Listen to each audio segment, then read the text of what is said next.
Hello, everyone. Thank you for joining us this evening. I'm Ayesha. I'm the Development and Community Outreach Manager with Amphibian Stage, your host for this evening. And we're coming to you from Fort Worth.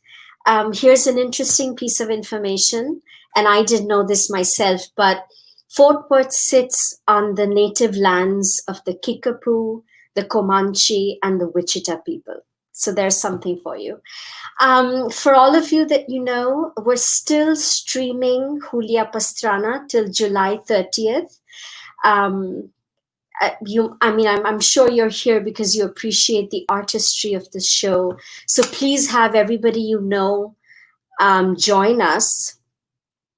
As you're aware, we've been streaming this for a few weeks. We've received wonderful, heartfelt reviews from people who are local, national, and international.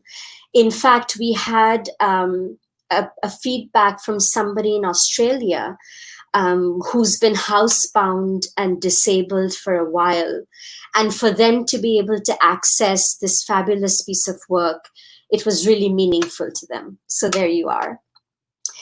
Let's focus on our chat for the evening.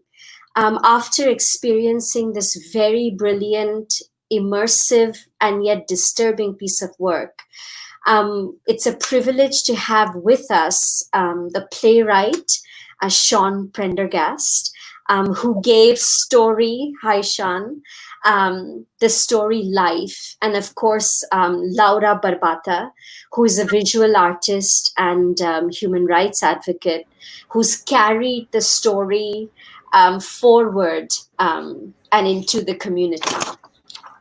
Shaun and Laura, you have a very rich and overwhelming body of work. So I'm going to try to do justice with some highlights while introducing you. Let's start with Shaun. Shaun is a British actor and writer, very well known in the UK. He's had many TV and film roles. He's also the founding member of the Renaissance Theatre Company, along with Sir Kenneth Branagh. Shaun has under his belt, he's written over 30 TV shows, hundreds of audio plays, which is interesting to us, 20 stage plays, and more than a dozen film scripts. And among his many awards, he's a recipient of the New York Critics Circle Award, the Writers Guild Award, and a Time Out Award. And Shaun was sharing with us, he's been very handy in his backyard, building a garden during the lockdown. And he has a book out, everyone. It's called Benny Blue Eyes. It's a comedy thriller with rave reviews. So please check it out. Laura, hi, welcome. Hello. A little about you to our audience. Laura, as I mentioned, is an artist. She works across Brooklyn in New York and Mexico City in Mexico. She's an honorary fellow of Latin American, Caribbean, and Iberian Studies at the University of Wisconsin in Madison. She's a member of the Sistema Nacional de Criadores in Fonca, Mexico. And over the last several decades, Laura has worked mostly with her art in the social realm. She's worked in the Venezuelan Amazon. She's worked, of course, in Mexico, in the US, in Trinidad and Tobago. And she's especially known for her project called Transcommunality, working with stilt walkers, artists and artisans from Mexico, New York, and the Caribbean. She has a lot of her work displayed as part of various private and public collections. And she's also the recipient of the Mario Trujillo Garcia Award for Defense of Human Rights that she received in 2017. So hi, Shaun. Hi, Laura. Thank you. We're so glad you're here. We have many, many questions, but let me start with one that a lot of our audience has asked, and I'm, of course, curious as well. What is your personal connection with the story of Julia? Because as artists, I'm sure you've come across many stories that have been inspiring and moving or even emotional. So why zero in on Julia? Shaun, let's start with you. I first encountered this story when I was about 16 in a book in a library. And there was a picture. The first time I saw it was a book called Very Special People by a man called Frederick Grimmer, I think. And it was a collection of people, all of whom worked in Carnival. I've always been fascinated by any form of performance, any form. I've studied, clowning. I've worked in pantomime here, but I would also work in street theatre in all sorts of ways. Any kind of set of performance. And the carnival shows fascinated me because as a kid I'd been to them. Were the last of the carnival shows when I was a kid, a thing called the Hoppings in Newcastle, which is a big fairground and had a giant. And I remember as a kid seeing these people and being utterly fascinated by every aspect of that world. And so when I came across this book about Julia, I read it with absolute fascination, because it seemed to me also, as well as being an amazing human interest story, it also was a story of issues, of so many political and social issues were this story was redolent. And so even as a kid, I wanted to dramatize it. And I thought about it in loads of ways, but I could never get over that basic hurdle of how did you show Julia? What dramatic technique did you use in order to portray the ugliest woman? And I'd always in my mind thought of it as a kind of carnival piece as well. I'd always thought of it as if it had been done in stage, it would have been site specific, and there'd have been still waters and that and this. You'd have been part of the environment. Couldn't work out how to do that, couldn't work out how to get the funding. And so the idea just bubbled away. It wasn't, and then I became an actor and trained as an actor and trained as and began working as an actor and as a writer and so forth. And the idea was always there. And then eventually a guy called, and Julia had just captured me. Something about her story, something about her as a person, the way in which she was described by people. I suppose as a kid, I was fascinated by, I didn't do sport, I didn't do any of those kind of activities which were traditionally associated with working class culture. And so I felt like a bit of a freak myself in some ways. And I absolutely understood the desire to perform. And so I think I related to those things. I think I related to all those elements. And it was only until someone said, do a play in the dark. And I suddenly thought, that's a daft idea. I said to Tom Morris, I've written hundreds of audio plays. Why would you do a live one? He said, well, I don't know, but think about it. And I couldn't think of, and then suddenly I thought, oh my goodness, you can do Julia. You can do that in darkness and as a site specific. And so the stage play became a site specific piece. And what, that whole point was that you had to imagine Julia.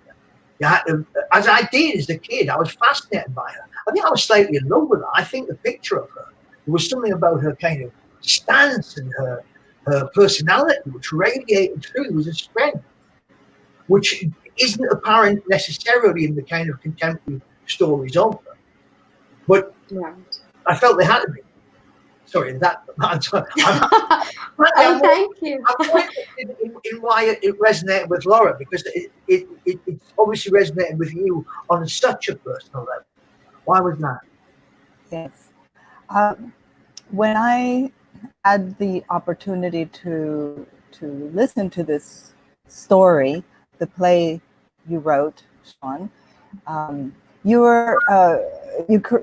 it was in the dark in a theater in New York, and we heard the story, Julia's story, through her own voice, through her through her perspective.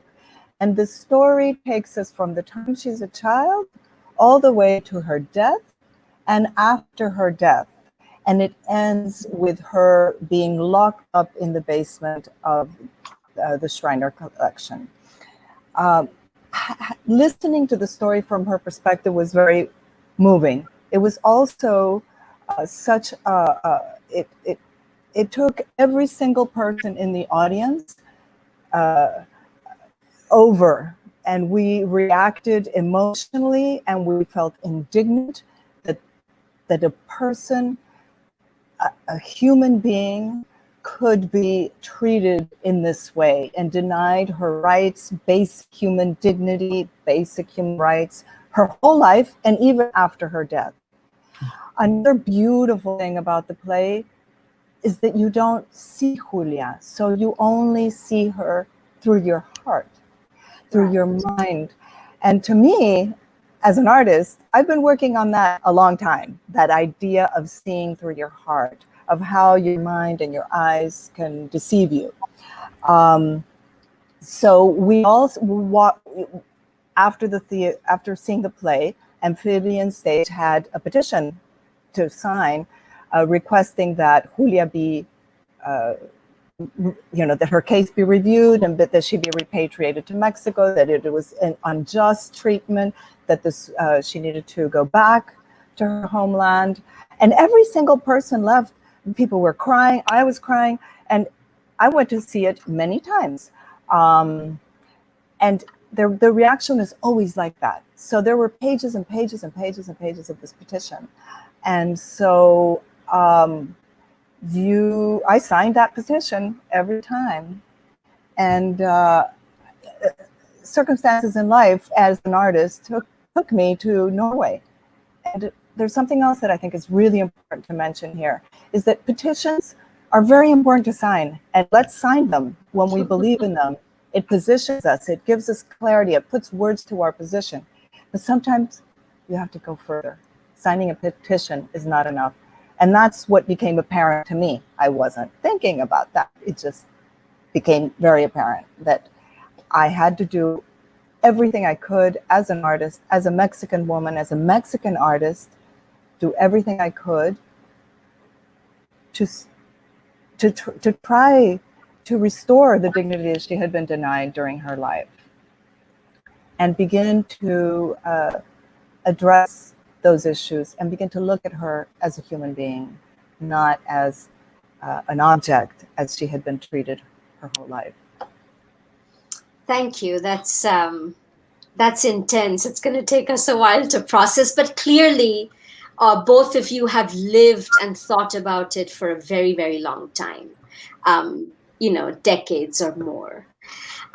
Shaun, let's begin with the idea of a listening experience.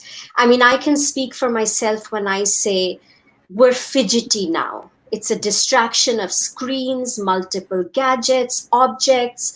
In the middle of all this, how do you boldly, create something that's meant just for sound? And is that a different kind of creative process for you, an audio play? As a playwright, share with us about that. Although I used many of the techniques of writing an audio play and writing PASTRANA, it wasn't just an audio play. The important thing was it was an experience.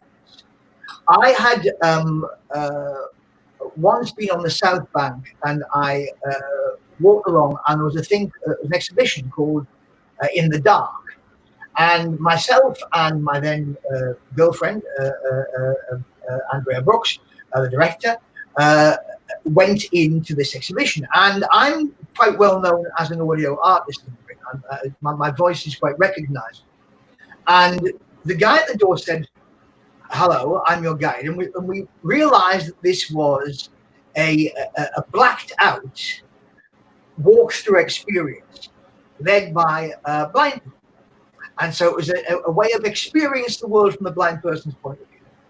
And we walked through this experience. But the interesting thing was that as I was going in, the guy said, "Hi, my name," explain what was happening. And he said, "My name is Mike, and what are your names?" So hello, rather. And he turned to where I was standing, and I went, oh, hello. And he said, you Shaun Prendergast? And I was really stunned, and from one word. Now, I have got a distinctive voice, but it came through me a bit. I kind of went, yeah. And he went, oh, great, I listen to you a lot. Come on, in we go. And then we went into this world whereby we had this, it was a simulated world, but we crossed a road, there was a crossing, we went to a shop, into a bar, and all the time it was absolute pitch black. And the sound effects and the world around you created the environment. And when we came out, extraordinary, and we went on our way. When I started thinking about doing PASTRANA for a project for Battersea Arts BAC, which Tom Morris, the guy who did Warhorse, then ran and asked me to do a project for. And I devised the idea of the play.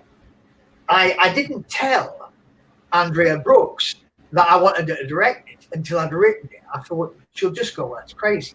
So I had to write the play. But I wrote it according to not just the principles of an audio, but a sensory-round experience.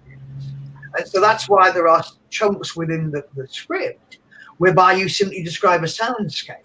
Now, you wouldn't normally do that in audio play because the audio play is simply, the audio is an attempt to create the dramatic environment, but it doesn't become part of the story. Whereas I wanted the audience to be part of Julia's world. And I'm really glad that, Laura felt the play was written from her perspective, because that was always the intention. Although it then too has, as it were, the storyteller quality. Right. But so I tried to use all of those experiences, and that's when I wrote the script in about 3 days. Once I'd written it as a piece of poetry, which it is absolutely intended to be, I wanted it to be kind of like Undermilk Wood, to have that poetic quality, which could also mean you could leap around in terms of, there's no scenery required. You don't have to tell the audience in that sense by bringing in flats that were at sea or that there's a rigging to a ship or whatever. You don't do that. What you do is you do what Shakespeare did, which is that when Shakespeare comes on, he sets the scene through the dialogue, through the context, through the language. You don't have to say we are in a poem, you know it. And so that was, knowing those techniques was important, but it wasn't just written as an audio play. It was originally conceived as a full 3D experience. The audio version is wonderful. It's absolutely wonderful. I heard it for the first time yesterday. We agree. I listened to it twice, and I have to tell you, it's most like it sounded in my head when I wrote it. And that's particularly the musicality of the piece, the legato, the crescendo, those things, which again, because I knew I had to keep the audience in the dark. So I had to use techniques which would make them feel safe. So the beginning of the play is very specifically rhythmic, and it's choral, and it comes from all over the space. And the purpose of that is, and I explained this to Andrea at the time, so that the audience feel, wow, these people are in control. There's lots of them, and they're all around us, and we're safe because they can do this. We're rhythm. And then you play with other rhythms and all the rest of it. So there's lots of techniques like that, which weren't just about an audio experience, they were about the environmental experience I was trying to create. And Andrea understood, once I'd written it and presented it to her as a fait accompli, then she kind of said, no, it's ridiculous. And then she read it and went, yeah, okay. And I must say that she also devised ways in which the actors would do it around the dark and create all the rest of it. So she was hugely influential in that creation process. Does that answer your question? Oh, yes, absolutely. In fact, thank you. And I also want to say, it really pushes your imagination, something that all of our minds crave, and we get lazy in the head sometimes. So I want to pause and mention to everybody listening that please send in your questions in the comments section, which is like a chat interface, and we'd love to share them with our guests. I'm greedy with the questions, but I'm open to yours. Laura, to something a little more serious. I mean, while you've been experiencing the whole repatriation of Julia, you've come across various scientific aspects of this work: genetics, forensic archaeology, bioethics, as well as how museums work. On the other hand, lay people like us, we walk into museums still and we see mummies, skeletons, corpses, heads. But clearly, there is a deeper story to all of that and how it's been acquired. So tell us what you've learned about everything we Yes, see in museums. thank Yeah. you. Thank you. Thank you for this question. It's really a great question because one of the most, for me, the reason why Julia Pastrana's story is so important and how it is important to continue uh, thinking about her and reflecting upon how it is that that her life was, and you know, she had the existence that she had and how she suffered. Also now with my work after that, which was completely unplanned. Shaun did not imagine this. I did not imagine Shaun coming into my life and, you know, changing her history. But there's several things. Julia's story is relevant today because the same systems that were utilized to exploit her then are still operating today. So you ask specifically about museum ethics, museum exhibition of sacred objects, repatriation efforts. Those topics are on the forefront of conversations in museums.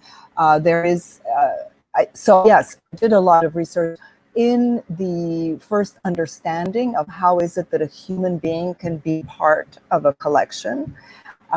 So I dug into all of these institutions and, as you said, scientists, and many became my advisors as I moved forward very slowly towards a further and greater understanding in trying to construct the argument and the ways in which Julia Pastrana could be removed from the collection, treated as a human being, repatriated and buried in Mexico. But there's, for example, the Museum Code of Ethics, which is written by the Museum Association.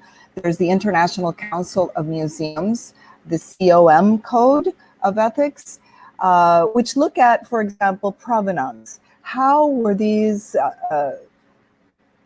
exhibition items, how did they come to be? Were they looted? Were they illegally taken? Were they robbed? They were, you know, what is the cultural significance of these pieces? And for example, Nagpra, to me, was very important doing the research about Julia Pastrana. Nagpra is the Native American Graves Protection and Repatriation Act. It is a part of the US federal law, and it was enacted in November of 1990. So this document also was very important to me as to how to look at human beings, human remains, and sacred objects in collections. Now, the Maori have been on a long journey fighting to have their remains, the tattooed skulls that have been in collections, and it's tragic. Here we see an image of a repatriation moment where their people are brought back and they have a ceremony welcoming them back to the land and receiving them again and giving them proper treatment. The Shriner collection, where Julia Pastrana she was a part of, also had a large collection of Sami skulls, indigenous people from the north of Norway and Russia, so that were also obtained illegally, and they have been going through their own repatriation projects to and have been successful from the Shriner collection itself. So as I was going into this and trying to look deeper into how these systems work, I learned from all of these organizations. And I have to say, there are still people in collections, just like you said, and there's many different ways to evaluate how to explain this, how it can be. And there's actually one of the slides that will come up shows a book on how legislations around the world take this subject and answer these questions. Thank you. Well, Laura, just an extension about this. If you could quickly comment on why it took so long to bring her back. Was there a resistance to the repatriation? Yes, there was resistance, of course. You're dealing with very powerful institutions where people in power and collections that have been focused on promoting, for example, the ideal of the superior race have these institutions and collections. For example, in the case of where Julia was, that she was part of that discourse in a way, even though she didn't really fit in.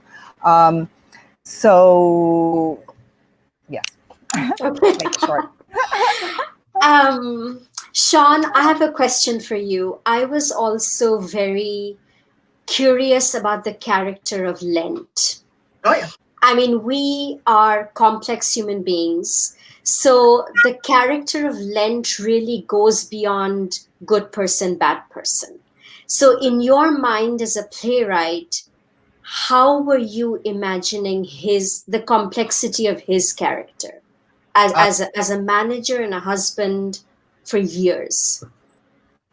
I felt that ultimately you have to have a take upon a story. You have to have a take which you feel passionate about. And it seemed to me a story of abuse. It seemed to me a story of an abusive relationship. And that's not to say that, and as someone who was married for many years to his agent, I have an understanding of relationships within a business.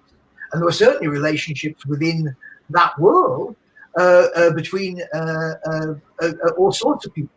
And so they didn't have to necessarily by definition be an abusive relationship in terms of if you felt that everything else within the story, and I'm talking about as an artist, you're trying to imagine how you would create this.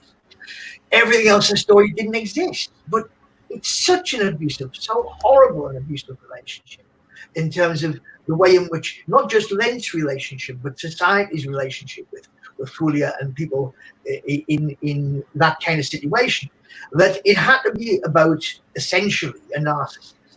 That he had to be a narcissist, and he had to be a narcissist who wanted to control everything. And in terms of a dramatic character, he also had to have some depth to it. So that you had to have a certain poetry, you had to have a certain enigma, you had to have a certain charisma. Otherwise, it's a pretty dull story. So combining all of without in some way making him bad, which was the kind of danger of it. You had to then say that what would be compelling in this situation? How would an abusive person groom a person in this situation? And so Len was absolutely seen through that perspective for me. In terms of, but he had to also have lyricism and a charm, which meant that you stayed with him as a character and were fascinated and didn't know what was going to happen. But by the end, I want you to be on Julia's side the whole time, but you have to sometimes give the devil best tunes in terms of making him in some ways attractive, at least to the ear. Right. Thank you. Shaun, we have another great question for you, and I love this. You mentioned early on your fascination with the circus and everything inside it, the clowning. Have you researched, or did you have to research circus culture in general, or freak shows in particular? There's a bit to it. Were you influenced at all by the famous film Freaks? Sure, sure. Please tell us about that. Oh, sure. Todd Browning's Freaks was an extraordinary influence. I saw it as a student, again, probably a couple of years after I first heard about Julia. And all my life I've been fascinated. I mean, I'm a magician. I do, stuff. And so any aspect of performance fascinates me, and particularly circus. So yeah, that was it. That was an absolutely big aspect of the show, the performance, the sense of it all. Yeah. Thank you. Laura, I mean, other than, of course, the part about repatriation and the human rights of it, your original involvement was on the creative end as a costume designer for the show. So as a costume designer, do you have dreams of, what costumes might be like if the play was in the light, if it was visual? Did you imagine it that way at all? What would it look like? I think one of the most beautiful things about the play is that you don't see it. You see it with your heart and your mind and your soul, and you experience it that way. And in terms of, there's plenty of archival materials on Julia Pastrana. And I imagine, because one of the projects that we have also been continuing on, not only is it, her repatriation is not over just with her burial, or the story is not over. I feel we need to continue talking because, as I mentioned before, the same systems that kept her and objectified her and denied her her rights as a human being are still operating today. She was a victim of museum and exhibition practices.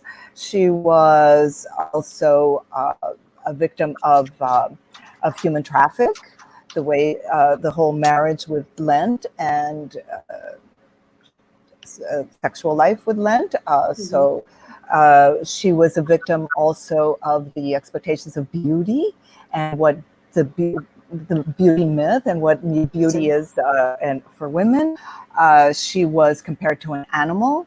It was questioned. Her humanity was questioned throughout.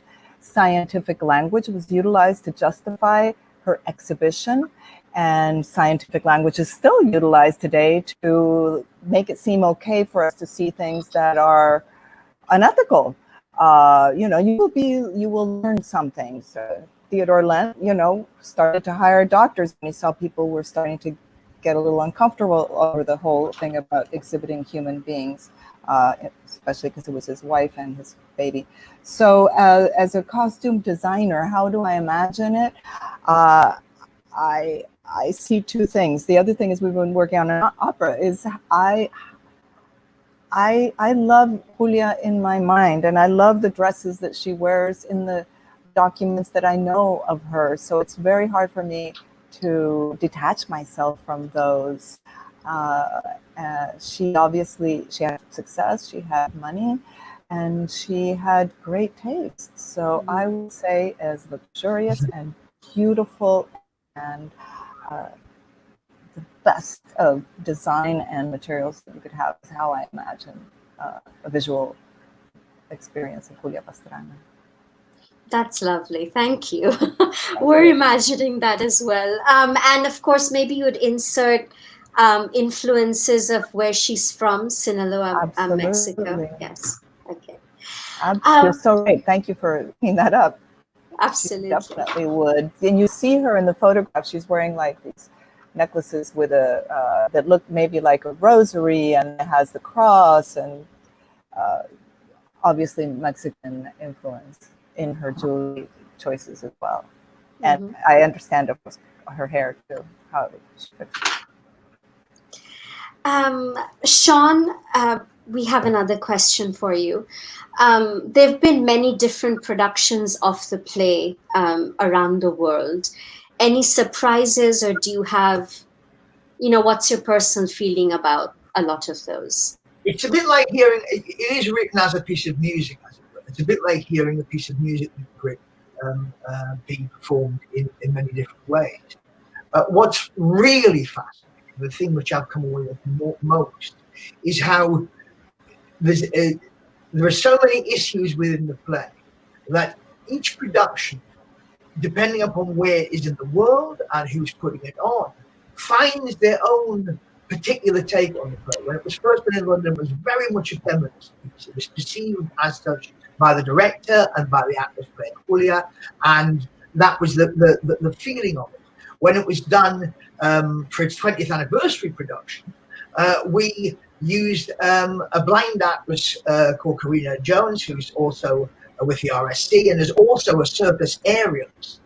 She's been blind since the age of 12, but she played Julia, and very much that production looked at the issues of disability within performance, within exhibition, or all that freak show kind of questions. Mm-hmm. But the play was done in I forget where it was. Thailand. Yeah, the people trafficking. This became about people trafficking. It became a piece that was translated and went into villages to talk about the dangers of people trafficking. So wonderfully, the thing which has happened is that, like, even though it's essentially, it doesn't change that much, because the context is set within the dialogue, the environment is always the same, apart from Indonesia, where they said, we don't want to do it in the dark. And I went, no, I'm sorry. And they went, we want to hood the audience instead. And I went, yeah, okay. That's what they did.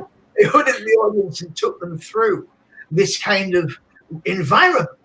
And you can imagine that. Really, I thought, yes, this is a wonderful idea. I mean, people were obviously up for it. We were kidnapping off the street, but it was so what's really fascinated me and thrills me,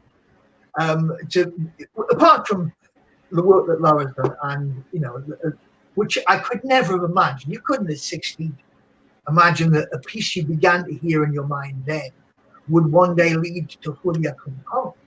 I mean, when that happened and I felt part of it, it was one of the most wonderful experiences of my life in terms of feeling validated about a piece of art, feeling about a piece of work had an artistic validation, because it went beyond the play into life. And so it's a thing I'm hugely proud of. But as I say, all the different issues, from beauty issues, where about what the notion of beauty is, what the notion of abuse is, what the notion of grooming is, what the notion of trafficking is, what the notion of disability is, and how disability is a societal concept. All of those issues seem to get explored every time it's done, and individuals bring their own issues to it and their own passions, and it's always done with passion. Right. When every group that does it, and it's done all over the world, because it's a simple play to do in terms of finance, doesn't cost you anything to create it, and the method of moving around the space, I will tell anybody, it's not a secret, you know what I mean? It's a basic technical thing that we discovered. But people tend to do it because they're passionate about it, and they get, and that's not the play, it's Julia. Right. It's her. Mm-hmm. I happen to have given her that first dramatic voice, but there are many other dramatic voices to come. You know what I mean? But it's her. That's what I think speaks to people most. And I'm delighted it happened for Laura as well, because it's actually her you become fascinated. Yes, as an artist, this must be very fulfilling for you, I'm sure. Oh. Laura, we have a question from another listener, and I have another question for both of you before we close. So can you speak a bit more about the response in Mexico to her repatriation? How was she received? Yes, thank you for that question. It was really such an emotional return. This was the strongest part for me. I had worked for 10 years for this. Had pretty much everything. The University in Oslo had recognized the the periódico Reforma was very important in pushing forward the conversations with the different institutions in Norway. And I go to speak with the governor of Sinaloa, who I did not know, but I felt, yeah, I could try. And because we needed really somebody, a high profile in the government to help and to Sure. request her repatriation. So he was very sensitive to the story, understood perfectly the importance of it, and carefully put it together a team to select the best place for her to be buried, that her body would be safe because of no threats of grave robbing, because it happens, it still happens, and in that area it happens a lot.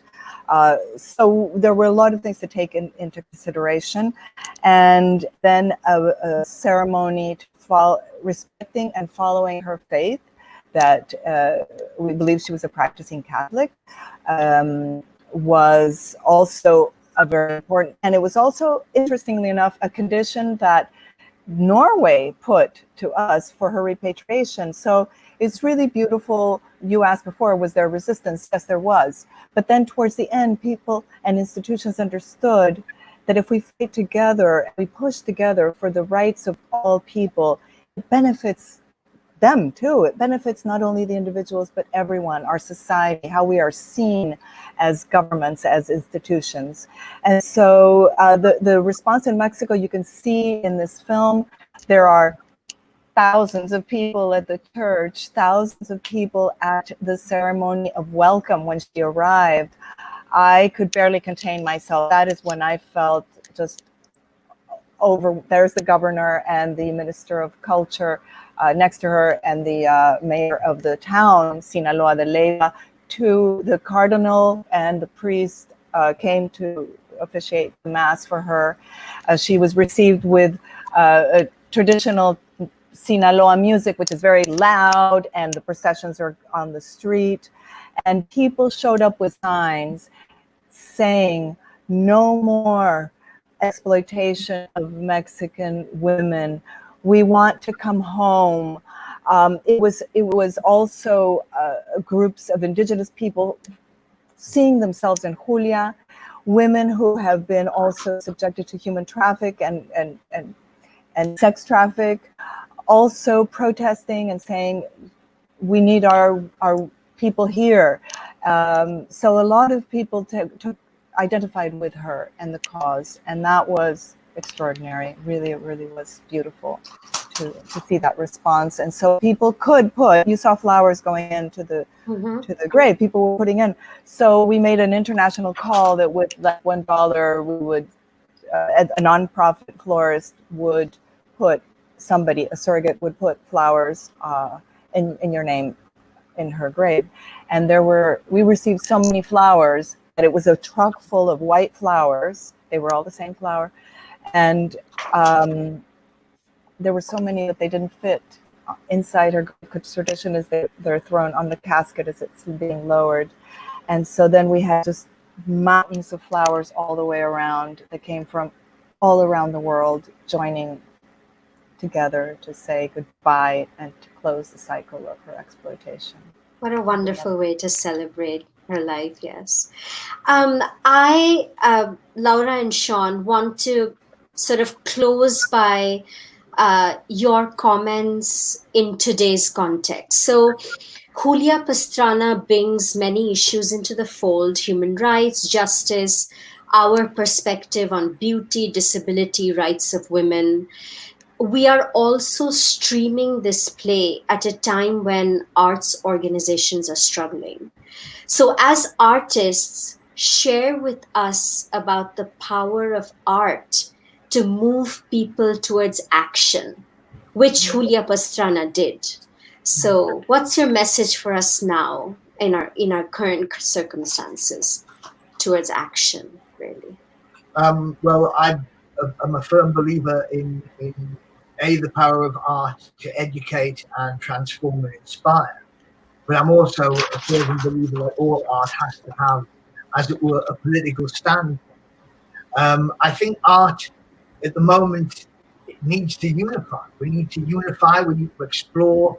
It's fascinating. The post-COVID world is going to change hugely. One of the ways it's going to change is within the depopulation of cities. A lot of companies who hired, hugely important office space in town are going to find they've got more time to work from home because people are used to doing it. And I hope that will lead to an increase in creativity. One of the amazing things about this project is that it is just at the very, beginning of the way in which I think people can use interconnectivity to create art, which is not just a simple experience of someone presenting something, but which is interactive and has inclusion. And I believe very much in that. I think we're in a very dangerous time, not simply because of the fact that we're facing a pandemic or we're facing economic problems. We're at a dangerous time because an awful lot of the issues that this play is about and which I wanted to highlight are still relevant. And this was an artistic expression, artistic response, and that's what I want from people. And I want them to create their own artistic response to the world. Thank you. I know that Amphibian Stage is very inspired to carry this mood forward. Laura, what's your share with us your thoughts? I also share Shaun's perspective, but I also feel it's very important to recognize the power of the community and how we can organize, how we can restructure new systems of collaboration, how we can see through our hearts and not through our heads and minds and what we've been told to do, how we can contribute to the betterment of our society. If you are an artist or you are anything, in my case, I'm an artist, and what do? I try to adapt it. And so specifically in my case right now, I looked around, I have these hands, I have materials, I've been making costuming and performance art for public processions, and it was only natural to start making masks and really infusing this, like channeling all of my energy that goes into a large scale intervention and performance and procession to protecting our people, literally going from masks that tell a story to small masks to protect your life. So I think that we just, our capacity to organize is stronger, and our capacity and our need to actively listen to our neighbors, the needs of people, and always ask ourselves, how can I help? How can I help? And that's how I see this very, very important moment. And we can't relax. Thank you.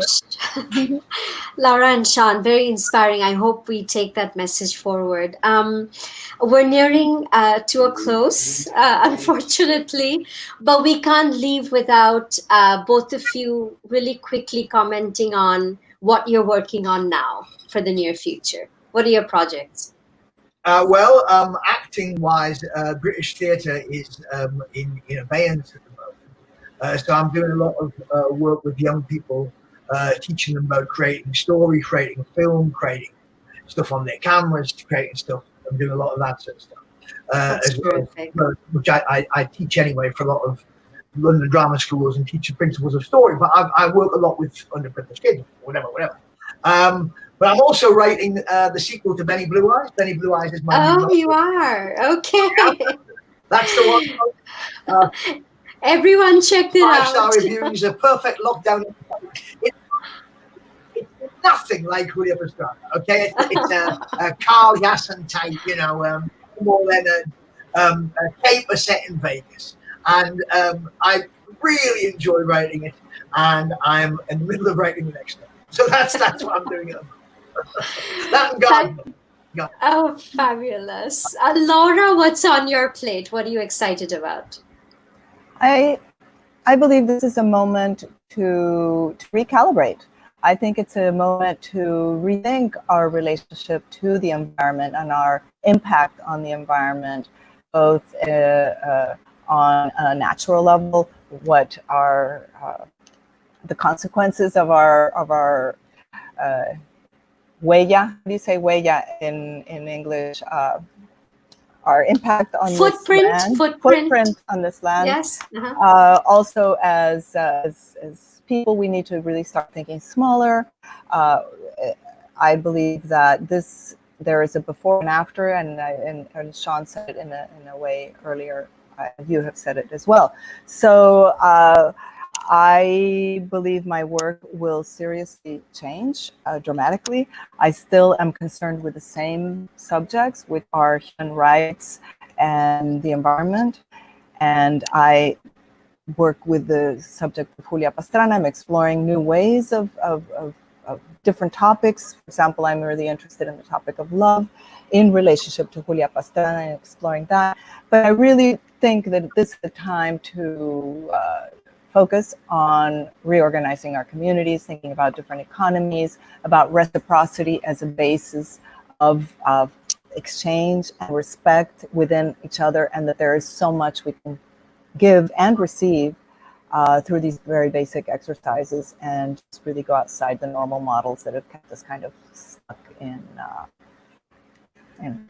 give and take kind of relationship that's hierarchical. Thank you. You've given us a lot to think about. We draw to a close, Shaun and Laura. Thank you once again for spending your evening with us. For all you folks listening, Julia is still streaming for another 4 days. Please listen in, encourage others to do so. We're also encouraging the sales of the book, The Eye of the Beholder, Julia Pastrana's Long Journey Home. It has wonderful essays about her life, the community, the experiences, including, the journey of Laura to bring her home. So please check that out on our website. We would like to thank for the generous gift for Julia, Cynthia and Grant Hodgkins and the Pioneer Natural Resources for supporting this production. And I know there were some other questions in our chat. Please reach out to us via social media or our website, and we would be happy to put you in touch with Shaun and Laura, if that's okay. There were some other valuable questions, yes. So great. Thank you all for listening, and hope to see you at another time. Good night, everyone. Good night, and thank you, Ayesha. Good night. Thank you. Bye, Laura. Thank you. Bye-bye. Stay safe, everyone.